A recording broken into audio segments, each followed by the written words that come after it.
Welcome to the Slop Farm. Enjoy the video. Create a consistent calorie deficit of 300 to 800 calories per day to lose fat safely and sustainably. Focus on long-term adherence, steady weight loss of 5 to 1. 0 pound per week preserves muscle and improves metabolic adaptation. Prioritize protein at 7 to 1. 0 gram per pound of body weight and log intake to ensure the deficit remains accurate. Track food, activity, and sleep. Consistency over weeks matters more than day-to-day perfection.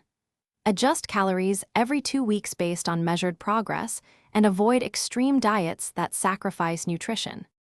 Prioritize 7 to 1. 0 gram of protein per pound of body weight daily for muscle retention and satiety. Base most calories on whole foods. Lean protein, fibrous vegetables, whole grains, and healthy fats. Include 3 to 5 servings of vegetables and 1 to 2 servings of fruit daily. Maintain a moderate carbohydrate intake around training and consume 20 to 40 grams of protein within 90 minutes pre- or post-workout to support recovery. Keep alcohol minimal and hydrate to support metabolism and appetite control. Perform 3 to 5 resistance training sessions per week to preserve lean mass while in a deficit.